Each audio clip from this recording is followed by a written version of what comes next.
CSS के कुछ ऐसे अमेजिंग ट्रिक जो कि अगर तुम्हें पता है तो तुम सीएसएस में गॉड हो। Hey front end devs, I am Ayush and I am a front end developer having 3 years of experience.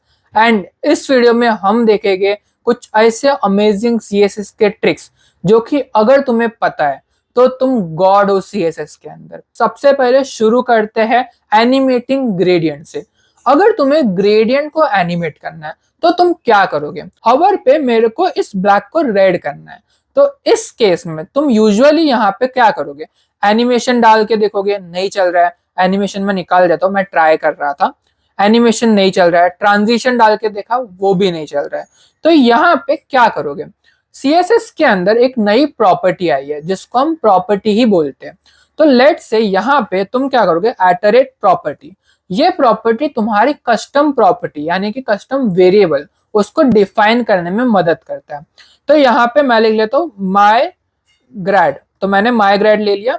And make sure इसका सिंटैक्स कुछ इस तरीके से ही हो। एंड यहाँ पे तुम कोई भी वैल्यू लिख सकते हो। इसके अंदर तुम्हें डालना है 3 चीज, सिंटैक्स, सिंटैक्स डालना है, एंड इसके अंदर तुम एक ब्रैकेट ले लोगे कुछ इस तरीके से। एंड ये ब्रैकेट होगा स्ट्रिंग के अंदर। इसमें तुम क्या लिखोगे? तुम्हें क्या चाहिए? लेट सपोज मेरे को कलर चाहिए, बिकॉज मेरे को ग्रेडियंट में कलर को एनिमेट करना है, तो कलर मैंने ले लिया। इसके बाद मेरे को इनहेरिट चाहिए कि नहीं? इनहेरिट इनहेरिट्स इनहेरिट चाहिए कि नहीं? सॉरी, यहाँ पे सेमीकोलन आएगा, इनहेरिट्स थ्रू कर देते चलो। इसके बाद इनिशियल वैल्यू, इनिशियल वैल्यू तुम्हारी इनिशियल वैल्यू क्या चाहिए? लेट्स से मेरे को ब्लैक चाहिए, बिकॉज मेरे इस ग्रेडियंट में ब्लैक इनिशियल वैल्यू है।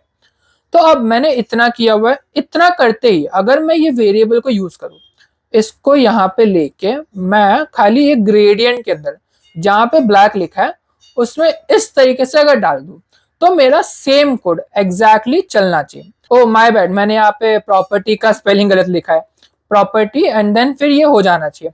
तो तुम यहाँ पे देख रहे हो अभी भी एनिमेशन नहीं हो रहा है, बट सेम इफेक्ट अभी भी आ रहा है। Just to be on safer side तुम यहाँ पे #000 डाल के रखो। तो यहाँ पे अब तुम अगर देखो तो नॉर्मली सेम चीज है, बस क्या डिफरेंस होगा कि जब तुम एनिमेट कर रहे हो तो एनिमेशन में बैकग्राउंड इमेज नहीं लिखोगे, यहाँ पे वो कस्टम प्रॉपर्टी का नाम लिखोगे।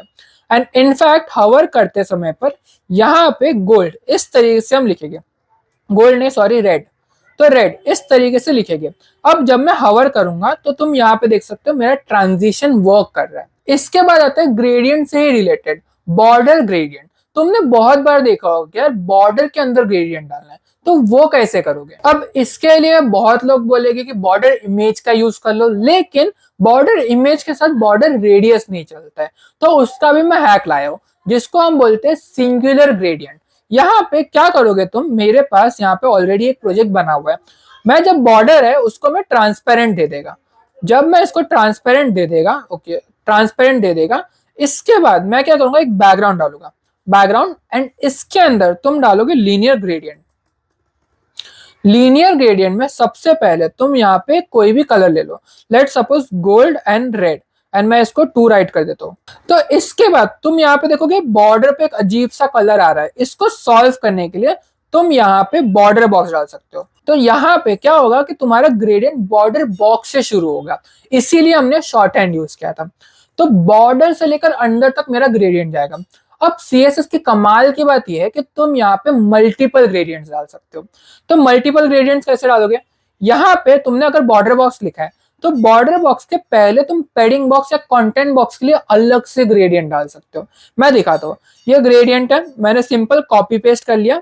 एंड इसके अंदर गोल्ड के जगह लेट सपोज मैं डाल देता हूँ ब्लू और ग्रीन। तो जब मैं ब्लू और ग्रीन डालता हूँ तो यहाँ पे तुम देख सकते हो ये जो बाहर वाला है वो अलग तरीके से चल रहा है, एंड उसकी वजह से मेरा बॉर्डर बॉक्स भी बिगड़ रहा है। तो इसको तुम आके बोल सकते हो या तो कंटेंट बॉक्स, तो यहाँ पे उसका जो पैडिंग है वो इग्नोर हो जाएगा, सिर्फ कंटेंट में जाएगा, या फिर पैडिंग बॉक्स। पैडिंग बॉक्स दे दोगे तो पैडिंग से मेरा ये ग्रेडियंट चालू होगा। अब इस तरह पे सिंगुलर ग्रेडियंट का तुम यूज कर सकते हो, जैसे कि मैं यहाँ पे व्हाइट व्हाइट दे देता हूँ, तो मैंने एक ही कलर का ग्रेडियंट बनाया। एंड तुम इसका यूज करके प्रॉपरली बॉर्डर रेडियस के साथ ये चीज बना सकते हो। तुम यहाँ पे देख रहे हो कितना अच्छे से बन रहा है, एंड कितने अच्छे से कर्व भी आया है इसके अंदर। ये जो है ये टॉप टू बॉटम जाता है, तो बॉर्डर बॉक्स, फिर पैडिंग बॉक्स, फिर कंटेंट बॉक्स। लेकिन लिखते समय पर तुम सबसे पहले कंटेंट बॉक्स लिखोगे, फिर पैडिंग बॉक्स एंड देन फिर बॉर्डर बॉक्स। इसके बाद हम बात कर लेते हैं सिंगुलर ग्रेडियंट की। सिंगुलर ग्रेडियंट क्या है? देखो मेरे पास यहाँ पे एक इमेज है, ओके। इस इमेज के ऊपर मेरे को एक ओवरले डालना है। यूजुअली क्या करते हैं लोग, यहाँ पे एक डिव बना दिया या बिफोर आफ्टर से यूज कर लिया, सिंपल। लेकिन तुम क्या कर सकते हो, यहाँ पे ये बैकग्राउंड इमेज के साथ सबसे पहले एक लीनियर ग्रेडियंट डाल सकते हो। लीनियर ग्रेडियंट, लीनियर ग्रेडियंट में तुम यहाँ पे डिफाइन कर सकते हो क्या कलर चाहिए। Let suppose red comma red, मैंने रेड कॉमा रेड डाला जैसे मैंने सिंगुलर ग्रेडियंट में बताया था। अब तुम्हारा एक ओवरले आ गया है। अब तुम क्या कर सकते हो, यहाँ पे रेड को तुम ओपेसिटी दे सकते हो। तो लेट सपोज मेरे को रेड का तो हेक्स याद नहीं, HSL याद नहीं है, लेकिन मैं यहाँ पे ब्लैक दे देता हूँ।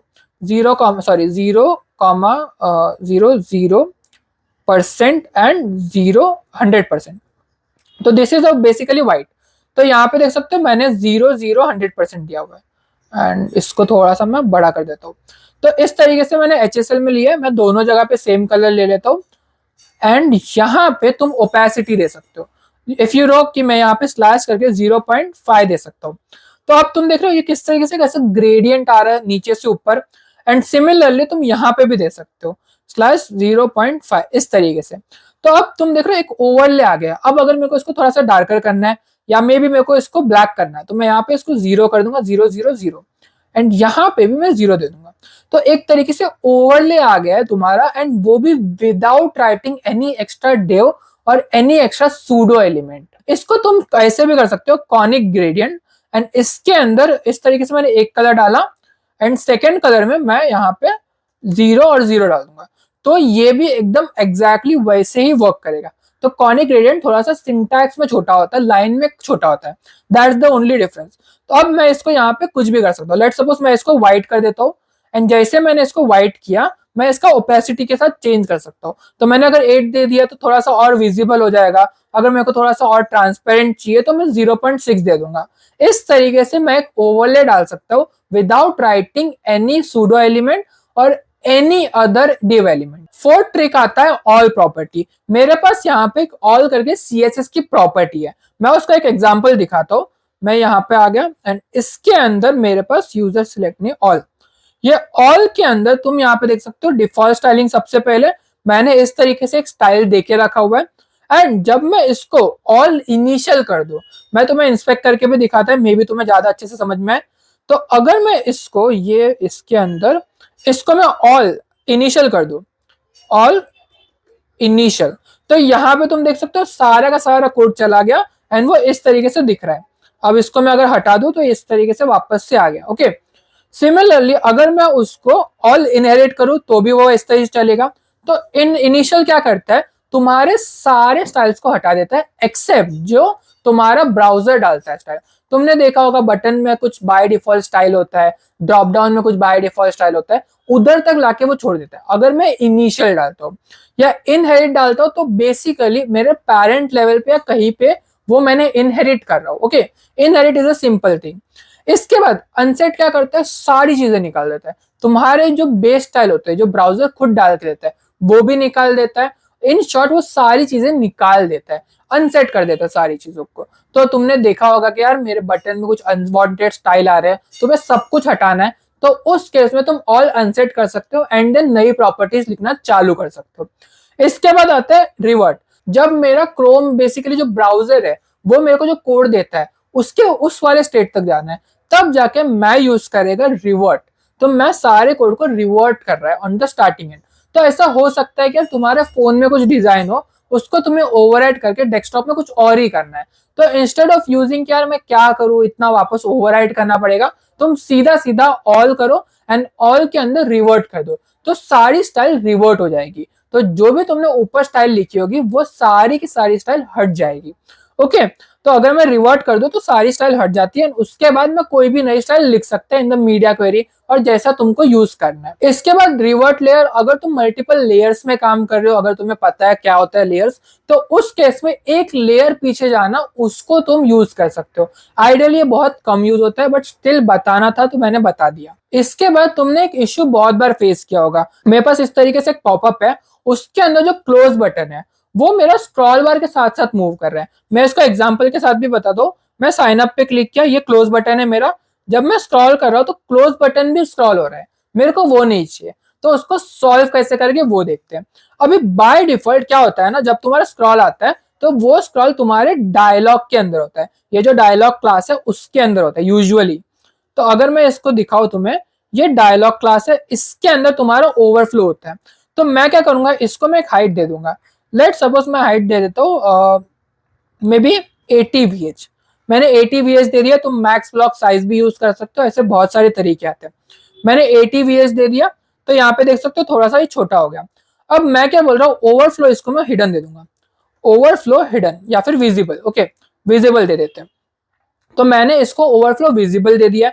अब अगर तुम देखोगे तो क्या होगा, जब मैं यहाँ पे देख रहा हूँ, ये देख रहा हूँ नीचे भी स्क्रॉल बार हो रहा है, स्क्रॉल बार नहीं आ रहा लेकिन ये विजिबल है। अब इसको मैं क्या करूंगा, मेरा जो ओवरफ्लो है उसको मैं एक लेवल नीचे डाल दूंगा, जो डायलॉग कंटेंट है ये। तो अगर तुम्हें इसको सॉल्व करना है तो अंदर वाले कोड को एक डिव के अंदर डालना पड़ेगा, एंड इस डिव के अंदर हम ओवरफ्लो डालेंगे।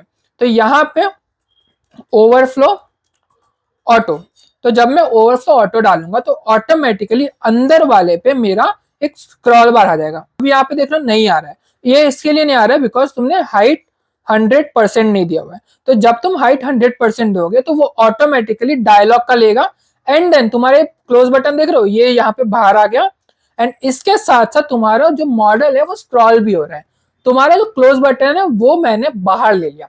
मेरा जो डायलॉग टैग है उसके अंदर बाय डिफॉल्ट ओवरफ्लो ऑटो होता है, and height basically screen height के हिसाब से कुछ तो होता है। अब मैंने उस हाइट को फिक्स कर दिया एंड ओवरफ्लो विजिबल बोल दिया। तो जब मैं उसको हाइट को फिक्स बोल रहा हूँ तो यहाँ पे मेरा जो मॉडल है वो उस हाइट के बाहर जाएगा ही नहीं। तुम उसके लिए मैक्स ब्लॉक साइज भी यूज कर सकते हो, मैंने हाइट यूज किया है। उसके बाद मैंने एक अंदर डिव बनाया, उसको मैंने बोला हाइट 100%, जितना भी पेरेंट का हाइट है उतना हाइट ले ले। एंड जैसे उसने वो पूरा हाइट ले लिया, एंड उसके बाद क्या करना है, ओवरफ्लो ऑटो। तो मैंने डायलॉग कंटेंट को ओवरफ्लो ऑटो बोला है, उसके अंदर मेरा कहीं तो क्लोज बटन है जिसको मैंने एब्सोल्यूट बोला है। तो उस एब्सोल्यूट का रिलेटिविटी क्या होगा, जो भी नियरेस्ट फिक्स क्या एब्सोल्यूट चाइल्ड होगा। तो मेरा इस केस के अंदर मेरा dialogue is the fixed element, उधर जाके वो रिलेटिव हो गया। तो इसी तरीके से मैंने इसको सॉल्व किया। इसके बाद जो आता है वो आता है यूजर सिलेक्ट। बेसिकली अगर तुम्हें यूजर सिलेक्ट ऑटो देना है तो यहाँ पे क्या होता है, जैसा नॉर्मल बिहेवियर है वो, ये बेसिकली उसका नॉर्मल बिहेवियर है। अब अगर मेरे को यूजर को सिलेक्टेबल नहीं रखना है कोई फील्ड को, तो मैं यहाँ पे यूजर सिलेक्ट नन दे देगा। जैसे कि आप पे देख सकते हो मैं इसको सिलेक्ट नहीं कर सकता। ऐसे तुमने बहुत सारे जगह पे देखा होगा कि यार यूजर सिलेक्ट नहीं कर सकता, तो उस केस में वो लोग यही यूज करते हैं, यूजर सिलेक्ट नन। तो तुम यहाँ पे कुछ भी सिलेक्ट नहीं कर सकते। इसके बाद आता है यूजर सिलेक्ट टेक्स्ट। तो इसके अंदर जो भी टेक्स्ट होगा उसको सिर्फ तुम टेक्स्ट को सिलेक्ट कर सकते हो, इमेज वगैरह आ गया तो उसको सिलेक्ट नहीं कर सकते। इसके बाद जो आता है ये मेरा बेस्ट केस है, जो कि है यूजर सिलेक्ट ऑल। तो अगर मैं इसको सिंपल सिंगल क्लिक करूं तो वो पूरा सिलेक्ट कर लेता है, एंड पूरा सिलेक्ट करके मैं उसको कॉपी कर सकता हूँ। अगर तुमने बहुत जगह पे देखा होगा कि यार एपीआई की होता है, तुम उसको पूरा कॉपी करने की कोशिश करते हो, एक बार में कॉपी नहीं होता, सिलेक्ट करना पड़ता है। तो उस केस में तुम यूजर सिलेक्ट ऑल कर सकते हो। और ऐसा कोई भी जगह हो यहाँ पे तुम्हें चाहिए कि पूरा का पूरा डेटा एक साथ वो कॉपी करे। ऑफकोर्स कोड ब्लॉक के लिए मत करना, बिकॉज कोड ब्लॉक में होता है कि एक कोई डेवलपर है जिसको पर्टिकुलर सेक्शन चाहिए, तो उस केस में ये वर्थ ही नहीं है। लेकिन एपीआई की हो गया कि पूरा की कॉपी करना ही है, तो उस केस में तुम ये चीज यूज कर सकते हो। ऑल्सो मेक श्योर कि अगर तुम यूज कर रहे हो तो तुम्हें प्रीफिक्सेस डालने होंगे। तो मैंने इसको पोस्ट सीएसएस कर दिया था, उसके बाद यहाँ पे अगर तुम देखो तो एक वेबकिट वाला वर्जन लगे हुए हैं, तो ये तुम्हें यूज करना होगा अगर तुम्हें सब जगह यूज प्रॉपरली करना है। तो अगर तुम्हें नहीं करना तो ठीक है। एक और एक बोनस टिप तो बनता है, यहाँ पे पोजिशन एंकरिंग करके नई चीज आई है सीएसएस के अंदर, जो बेसिकली क्या करता है ना, मेरे पास एक यूजर सिलेक्ट है, इसके ऊपर जब मैं क्लिक करता हूँ तो वो जो पॉपअप है वो यहाँ पे आता है। मैंने एक पॉप ओवर लिया हुआ है, इसका इसका मैं अगर तुम्हें कोड बता दूं तो सिंपल सा कोड है, मेरा ये यूजर नेम का डायलॉग है एंड उसका ये बटन है, सिंपल सा कोड है, ऐसा कोई डायलॉग ये कोई बेसिकली बड़ी चीज नहीं है। मैं इस डायलॉग को एकदम लास्ट में भी ले सकता हूँ, सिंपल मैं लास्ट में ले लेता हूँ एंड उससे भी ये चीज वर्क करेगा। तो यहाँ पे तुम देख सकते हो एकदम अच्छे से वर्क कर रहा है। मैं इसको थोड़ा सा फॉर्मेट कर लूँ यार, बहुत बेकार दिख रहा है। तो या बेसिकली मेरे पास यहाँ पे एक बटन है, उसके क्लिक पे मेरा ये एक पॉप ओवर आ रहा है, जिसको पॉप ओवर मैं इसीलिए बोल रहा हूँ बिकॉज मैंने पॉप ओवर एट्रीब्यूट का यूज किया हुआ है। इसके अंदर मेरे को क्या करना है, इसको यहाँ पे एंकर करना है। एंकर करना मतलब उसके रिलेटिविटी घुमाना है मेरे को। तो यहाँ पे मेरा जो पॉप ओवर है, जो कि बेसिकली मेरा ये डायलॉग है, प्रोफाइल डायलॉग, इसके अंदर मैं आऊंगा। सबसे पहले तो मेरा जो प्रोफाइल बटन है उसके अंदर मैं एंकर नेम डालूंगा। एंकर नेम बेसिकली बताता है तुम्हारे कस्टम प्रॉपर्टी है, उसको डिफाइन कर दो। अब मेरे को इस प्रोफाइल बटन को यूज करना है कि किससे ये एंकर करना है। मेरा बटन मेरा मेन एंकर है, उसको उसको किस डायलॉग के साथ एंकरिंग करना है। तो उसके लिए तुम आ जाओगे नीचे प्रोफाइल डायलॉग में पोजीशन एंकर करके डाल दोगे। तो जब तुम ये डालोगे तो बेसिकली मेरा ये एंकर हो चुका है, लेकिन इसका पोजीशन अब तक सेट नहीं हुआ है। इसका पोजीशन सेट करने के लिए सबसे पहले तुम्हें इंसेट ऑटो डालना पड़ेगा। अगर इंसेट ऑटो नहीं होगा तो मैं बताता हूँ क्या होगा। यहाँ पे फिलहाल के लिए तो ऐसे ही चल रहा है, सेम दिखेगा तुमको, लेकिन अब अगर तुम्हें ये बॉटम और राइट वाला अनकमेंट करके बताओ एंड इसको मैं फॉर्मेट कर देता हूँ, तो जैसे ही मैंने सिर्फ इतना किया तो तुम देख रहे हो कि बॉटम और राइट के अंदर ही आ गया। बॉटम और राइट के अंदर मेरा जो पोजीशन है वो उसका एंकर हो गया। ओके, सिंपल सा ही कोड था। अगर मैं इसका इंसर्ट नहीं डालता हूँ, बेसिकली बाय डिफॉल्ट इंसर्ट 0 होता है। ओके, तो अगर मैं इंसर्ट नहीं डाल रहा हूँ तो वो 0 ऊपर चला जाता है। इसको सॉल्व करने के लिए इंसर्ट ऑटो डालना जरूरी है। एंड वैसे ही तुम्हारा ये बेसिकली इस तरीके से आ जाएगा। मेक श्योर कि तुम्हारा प्रोफाइल डायलॉग पोजीशन एब्सोल्यूट पे है, बिकॉज फिक्स के साथ ऑफकोर्स नहीं वर्क करेगा। अब जब तुमने ये किया, इसको तुम एक फॉल बैक दे सकते हो। फॉल बैक क्या दोगे, देखो मैंने यहाँ पे इस तरीके से डाला है। अगर मैं इसको छोटा करूं, इस तरीके से छोटा किया, तो तुम देख रहे हो ये कट हो गया। इसको तुम एक फॉल बैक दे सकते हो पोजीशन ट्राई फॉल बैक्स का यूज करके। एंड इसको तुम्हें नीचे डिफाइन करना होगा कि भाई क्या क्या मेरे को रखना है। ओके, तो मैं यहाँ पे इस तरीके से इसको हटा देता हूँ एंड यहाँ पे इसको भी हटा देता हूँ एंड अगेन फॉर्मेट कर लेते हैं सीएसएस को। एंड अब तुम अगर देखोगे तो सिंपल सा कोड है, पोजीशन ट्राई किया, ट्राई के अंदर लेफ्ट मैंने यहाँ पे डाल दिया। अब इसको सेव कर लेते हैं एंड यहाँ पे पोजीशन ट्राई है। जब मैं इसको क्लिक कर रहा हूँ ये यहाँ पे ओपन हो रहा है एंड जैसे जैसे मैं आगे जाता हूँ देख रहे हो ये नीचे आ गया। तो तुमने बहुत जगह पे देखा होगा क्या, टूल टिप है, जब मेरा स्क्रीन छोटा है तो वो टूल टिप को नीचे लाना है, लेकिन अगर बड़ा है तो मेरे को राइट में ही दिखाना है। तो उस केस में तुम इसका यूज कर सकते हो। ऑफकोर्स इसका सपोर्ट नहीं है इतना ज्यादा, बिकॉज मैं तुम्हें क्रोम में दिखा रहा है, सफारी सपोर्ट नहीं करता अब तक एंड शायद फायरफॉक्स भी रिसेंटली ही आया हुआ है। तो यार मैंने ये हटा दिया। अब यहाँ पे जब मैं इस पे क्लिक करता हूँ तो ये वापस से ऊपर चला गया। इसको तुम एकदम सिंपली एक लाइन में भी कर सकते हो, पोजीशन एरिया बॉटम सेंटर। तो ये क्या करेगा, बॉटम सेंटर में आ जाएगा। अगर मैं इसको बोलूँ टॉप सेंटर तो वो टॉप और सेंटर में लेके आएगा। सिंपल सा कोड है एंड ये बहुत ज्यादा इजी भी है। So that's it for today's video. अगर तुम्हें कोई भी क्वेश्चन है तो कमेंट में जरूर पूछ लेना। मैं मिलता हूँ तुमसे नेक्स्ट वीडियो के अंदर, तब तक से stay safe and bye bye.